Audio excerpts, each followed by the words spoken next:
5 வருஷம் கொடுத்து பார்த்தாங்க. ஏதோ நான் சிறப்பாக செஞ்சோங்கிறாரு. சிறப்பாக செஞ்சது அவரும் சொல்லணும். நம்ம எதுவும் குறை சொல்லலை, நீ வேலை இல்லை. பாண்டி கண்டிப்பாக வெட்டி விடுவார். குக்கர் கூடிய சீக்கிரத்தில் சிவகங்கை மாவட்டம் காரைக்குடியில் விசில் அடி. மாமுடி ஒரு 3ஆவது இடத்துக்கு சொல்கிற கூட வழி இருக்குது. தம்பி பிரபுவும் களத்தில் கருமையாக உழைக்கிறாரு. ஆனால் கண்டிப்பாக வந்து முழுக்க பாண்டிக்கு தான் சாதகமாக இருக்கிற வருஷம் இந்த ட்ரிப்பு காங்கிரஸ் கோட்டைங்கிறது உடவும். சீமான்ங்கிறப்ப ஒரு வருஷமாகவே சிவகங்கை மாவட்டத்தில் காரைக்குடியில் நிற்கணுங்கிற அவருடைய சிந்தனைகள். நம்ம இங்கே உள்ள ஆண்கள் எல்லாரும் வெளிநாட்டு வாழ்க்கை நம்பி தான் இருக்க மாதிரி இருக்குது. அதுக்கு முதல்ல தொழிற்சாலையை கொண்டு வரக்கு முழுக்க பாடுபடணும்னு உறுதி கொடுத்துருக்காரு. நம்மளுடைய தினசேவல் சேனலுக்கு இன்றைக்கு காரைக்குடி தொகுதியின் அமமுகவுடைய சிவகங்கை மாவட்ட அம்மா பேரவை இணைச் செயலர் குமார் அவர்கள் இன்னைக்கு நம்மளுக்கு நேர்காணல் கொடுக்க வந்திருக்காங்க. வணக்கம் சார். வணக்கம்.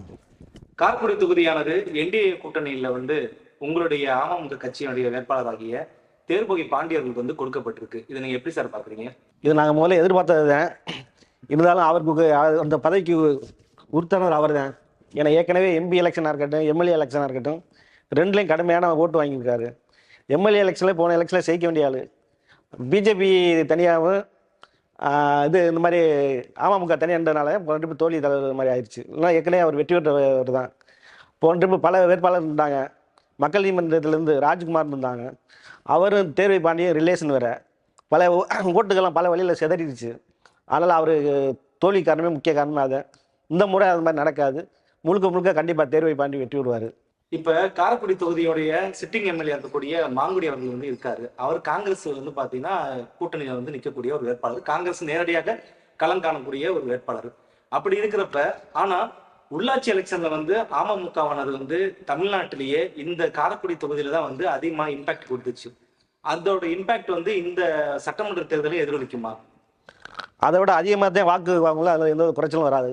அதே போக பார்த்தீங்கன்னா மணமகிழ் மன்றம் சொல்லி அவருடைய சொந்தக்காரங்க அதிகமாக திறக்கிறாங்க அப்படின்ற குற்றச்சாட்டுகள் அதிகமாகவே மக்கள் மத்தியில இருக்கு. இதை தேர்தலில் பார்த்தீங்கன்னா பரப்புரையில் நீங்க இதை இந்த குற்றச்சாட்டுலாம் எடுத்து வச்சு பேசுவீங்களா? இப்போ நாங்கள் அதிகமாக இப்போ எல்லா இடத்துலையும் அதை பற்றி தான் பேசிட்டு வர்றோம். அது மணமகிழ் மன்றங்கிறது அவர் எனக்கு தொடர்பு இல்லை அப்படின்னு சொன்னாலும் அவருக்கு வேண்டிய அவர் சமுதாயத்தில் உள்ளவங்க அவங்க சொந்த அதெல்லாம் அதிகமாக தொடர்ந்துட்டு வர்றாங்க. அதில் ஒன்று இன்னும் சங்கராபுரம் பஞ்சாயத்தை பொறுத்தவரையும் அவர் அது முழுக்க சங்கராபுரம் பஞ்சாயத்தை நம்பி நிற்கிறார். ஆனால் திடீர்னு அந்த சங்கராபுரம் பஞ்சாயத்திலே ஏடிஎம்கில் 2 கவுன்சில் வந்திருக்காங்க. அங்கேயுமே ஏடிஎம்க்கு கடுமையான ஓட்டுகள் இருக்குது. ஆனால் இந்த இது அந்த இப்போ அவருக்கு ஆப்போசிட்டாக இப்போ வர்ற சீமானா இருக்கட்டும், தம்பி பிரபா இருக்கட்டும், இவங்கெல்லாம் காரைக்குடியில் கடுமையான ஓட்டு பிரியுது. போன இப்போ அவர் தேர்வை பாண்டிக்கு ஓட்டு ரொம்ப குறைவானது காரைக்குடி டவுனு மாநகராட்சிக்கலாம். ஆனால் இந்த ட்ரிப்பு எல்லாரையும் சந்தித்து எல்லாத்தையும் ஒரு இதாகும் நல்லா அனுமதி. காரைக்குடியிலே தேர்வை பாண்டியோட அதிகமான லீடிங் ஓட்டு வாங்குறதுக்கான சூழ்நிலை இருக்குது. ஆனால் போன ட்ரிப்புக்கு கடுமையான ஓட்டு அவர் குறைஞ்சதான் அங்கே தான். இந்த ட்ரிப்பு அந்த சூழ்நிலை உருவாகுது. அதுக்கு தகுந்த ஏடிஎம்கே சப்போர்ட்டு பிஜேபி சப்போர்ட்லாம் இருக்கிறனால கொஞ்சம் எந்த இதுவும் இல்லாமல் நல்லபடியாக பண்ணி செஞ்சு காரைக்குடியில் அதிகமான ஓட்டு வாங்கிடுவார். மாங்குடியை நம்ம நீ ஒரு முடிஞ்ச உடனே போய் சொல்லி நீ ஒரு போய் தோன்ற வேலை இல்லை. 5 வருஷம் கொடுத்து பார்த்தாங்க. ஏதோ நான் சிறப்பாக செஞ்சோங்கிறாரு. சிறப்பாக செஞ்சது அவரும் சொல்லணும். நம்ம எதுவும் குறை சொல்லலை, நீ வேலை இல்லை. நான் என்ன சிறப்பாக செஞ்சுருக்கேன் பண்ணிக்கன்னு சொல்லட்டேன். ஆனால் அவங்களுக்குள்ள நிறையா கோஷ்டி பூசல் அது இதுன்னு இருக்குது. அது ஒரு இது, அது அவங்க கட்சி உள்கட்சி பிரச்சனை. வரட்டும், பார்ப்போம், சந்திச்சுப்போம் என்ன பண்ணுறது. ஆனால் பாண்டி கண்டிப்பாக வெட்டி விடுவார். குக்கர் கூடிய சீக்கிரத்தில் சிவகங்கை மாவட்டம் காரைக்குடியில் விசில் அடிக்கும். அதே மாதிரி இந்த தொகுதிக்கு பார்த்தீங்கன்னா காரைக்குடி தொகுதிக்கு உட்பட்ட தேவகோட்டையா இருக்கட்டும், கண்ணங்குடியா இருக்கட்டும், சாக்கோட்டை ஒன்றியமா இருக்கட்டும், இந்த ஒட்டுமொத்த தொகுதியில தொழிற்சாலைகள் எதுவுமே கிடையாது, வேலை வாய்ப்புகள் எதுவுமே கிடையாது. எல்லாருமே பார்த்தீங்கன்னா சிங்கப்பூர், மலேசியா, கத்தார் கண்ட்ரி, இந்த கல்ஃப் கண்ட்ரி நம்பி தான் இருக்காங்கன்றது அதிகமா பேசப்படுது. அதற்கு பார்த்தீங்கன்னா இந்த என்டிஏ கூட்டணியுடைய வேட்பாளர் கூடிய தேர்பொகி பாண்டி அவர்கள் என்ன செய்யலான்னு இருக்காருல, அமமுக கட்சி என்ன செய்யலான்னு இருக்குன்றத சொல்லுங்க. அது இந்த சிவகங்கை மாவட்டத்திலே கிடையாது, காரைக்குடி தொகுதியில் இல்லை, சிவகங்கை மாவட்டத்திலே கிடையாது. ஏற்கனவே ஒரு சிதம்பரம் ஒரு பார்லிமெண்ட்டில் அவர் பல ட்ரிப்பு ஜெயிச்சு போனாலும் அவரே இதுக்கு தக்க நடவடிக்கை எடுக்கலை. இந்த ட்ரிப்பு முழுக்க காரைக்குடி சுற்று வட்டாரத்தில் உள்ள மக்கள் எல்லாம் வெளியில் போடுற மாதிரி அந்த சூழ்நிலை உருவாத அளவுக்கு ஏகப்பட்ட தொழிற்சாலைகளுக்கு அடிக்கல் நாட்டுவார். கண்டிப்பாக அதுக்குள்ளே ஏற்பாடு கண்டிப்பாக நடக்கும். இது வட மாநிலத்தாளர்கள் அதிகமாக வந்ததுனால இங்கே உள்ள தொழிலாளர்களுக்கெல்லாம் வேலை ரொம்ப பாதிக்கப்பட்டுச்சு. அதனால் அதுக்கு தக்கன உள்ள நம்ம உள்நாட்டில் உள்ள தொழிலாளர்களுக்கு எவ்வளவு ஒரு இப்போ ஒரு பயனடைகிற மாதிரி ஏதாச்சும் ஒரு நடவடிக்கை கண்டிப்பாக எடுப்பார். அது கண்டிப்பாக உறுதி செய்யணும். அதே போல இந்த தொகுதியில காங்கிரசினுடைய இந்திய நேஷனல் லீடரா இருக்கக்கூடிய ப. சிதம்பரம் அவர்களும் அவருடைய மகனும் பாத்தீங்கன்னா எம்பியா இருக்காங்க, தேசிய அளவு தலைவரா இருக்காங்க. அவங்களுடைய கட்டுப்பாட்டுல இருக்க தொகுதி மாதிரி சொல்றாங்க. அப்படி உண்மையிலேயே அவர்களுடைய கட்டுப்பாட்டுல தான் அந்த தொகுதி இருக்கா, இல்ல மக்களுடைய எழுச்சி வந்து பாத்தீங்கன்னா வேற மாதிரி இருக்குது சார்? இது போன முறையே வந்து ஏடிஎம்கே ஜெயிக்க வேண்டிய கோட்டை இது. இந்த சிவகங்கை மாவட்ட செயலாளர் செந்தில்நாள் அவருடைய சொந்த ஊர் தான் இந்த தேவகோட்டை, அந்த காரைக்குடி தொகுதி. அவர் இங்கேருந்து தொகுதி மாதிரி சிவகங்கை போக வேண்டியதான். இது வந்து காங்கிரஸுக்கு போன முறையே வந்தது. இல்லைன்னா அவர் இருந்தால் முழுக்க முழுக்க அவர் ஜெயிக்கிற தொகுதி இது. ஆனால் வந்து இது வந்து கோட்டைன்னு சொல்லலாம் தப்பான விஷயம். இதுக்கு முன்னாடி சோழன் ஏடிஎம்கில் அவர் செஞ்சுருக்காங்க, கற்பகம் அவங்க இருந்திருக்காங்க, பண்ணியிருக்காங்க.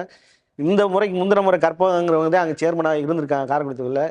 இப்போ இவ்வளோ இதுலேயும் போய் ஏடிஎம்கே ஆளுக தான் உங்களுக்கு உங்கள் தமிழ்நாட்டிலே இங்கே சேர்மனாக இருக்கிறது தேவகோட்டில் தான். அதனால் வந்து எதுவும் யாருடைய கோட்டைன்னு நிரந்தரம் சொல்ல முடியாது. அது கண்டிப்பாக வந்து இந்த ட்ரிப்பு கடுமையாக இருக்குது. மாங்குடி ஒரு 3ஆவது இடத்துக்கு செல்றது கூட வழி இருக்குது. தம்பி பிரபுவும் களத்தில் கடுமையாக தான் உழைக்கிறாரு. அதனால் கண்டிப்பாக வந்து முழுக்க முழுக்க பாண்டிக்கு தான் சாதகமாக இருக்கிற வச்சு இந்த ட்ரிப்பு காங்கிரஸ் கோட்டைங்கிறது உடவோடும்.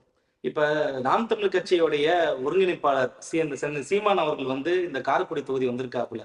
சோ ஆல்ரெடி வந்து இது ஒரு ஸ்டார் கேண்டிடேட்டா ஆயிப்போச்சு. ஏன்னா அமமுகவுடைய 2021 எலெக்ஷன்ல உங்களுடைய பொதுச் செயலாளரை விட வந்து அடுத்து 2வது அதிக ஓட்டுவானது வந்து தேர்போய் பாண்டி அவர்கள் தான்.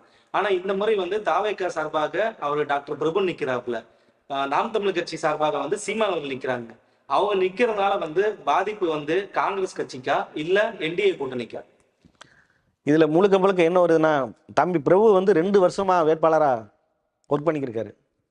எங்கே போனாலும் எல்லா இடத்துலையும் கொஞ்சம் விஜய் கட்சியில் இருந்து அழைப்பது எல்லாத்தையும் பார்த்தா ரொம்ப ஒரு இதாக பண்ணிக்கிருக்காங்க.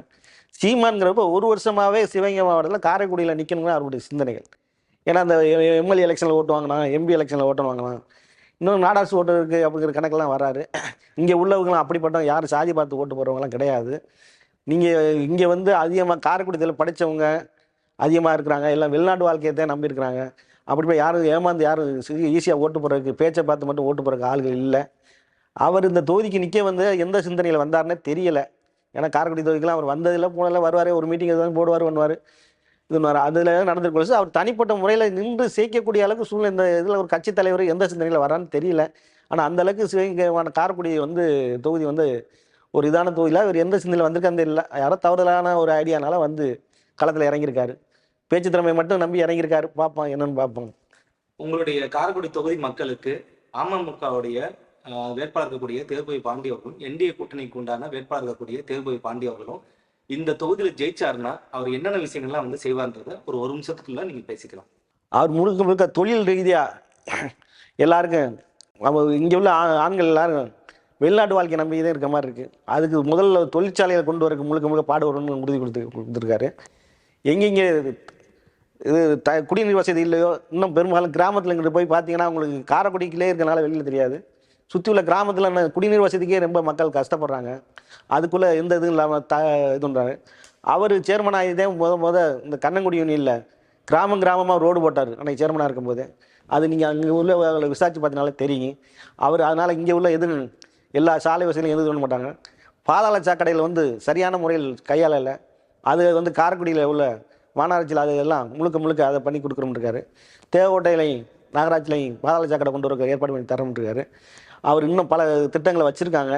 இப்போ இன்றைக்கி நாளைக்கு தான் எல்லாத்தையும் ரெடி பண்ணி மக்களுக்கு எல்லாருக்கும் கொண்டு சொல்கிற மாதிரி இங்கே உள்ள காரைக்குடி தொகுதி மக்களுக்கு எல்லாருக்கும் நாங்கள் செயல்படுத்துகிறா இருக்கிறோம். முழுக்க அவரை நம்பினர் கைவிட மாட்டாங்க. அவர் வந்து மற்ற எம்எல்ஏ மாதிரி இல்லை. இன்னமும் சாதாரணமாக அவர் ஃபோன் நம்பர் அடித்து பாருங்கள். நீ அடித்து பார்த்துட்டு கூட நீங்கள் அவர் பேச்சு இதில் பார்த்துட்டு கூட நீங்கள் இந்த டைமாக தான் எனி டைம் ஃபோன் எடுக்க போகக்கூடியவர். இப்போன்னு இல்லை, அவர் எம்பி எலெக்ஷனில் இருந்து எம்எல்ஏ எலெக்ஷன்லேருந்து இன்னமும் ஒரு இன்றைக்கி டிடிவி அவருக்கு அடுத்தபடியாக இருக்கிறார் அமமுகவில். இருந்தாலுமே அவர் அந்த ஒரு பந்தா இருக்காது, பண்ணாது, ஒரு எளிமையான முறையில் வருவார் போவார். யாருக்கிட்டையும் ஒரு இது இருக்காது. நீங்கள் ஆளை பார்த்தாலே உங்களுக்கு தெரியும் அது எப்படிப்பட்டவர்னு சொல்லி. அவர் முகத்துக்கு அடைந்த ஒரு முறை நீங்கள் வாக்களிங்க, கண்டிப்பாக அவர் வெற்றி வருவார். உங்களுக்கு இந்த இது காரைக்குடி தொகுதிக்கு என்ன வேணும் அனைத்து வசதியும் சேர்ந்து கொடுப்பார். நன்றி.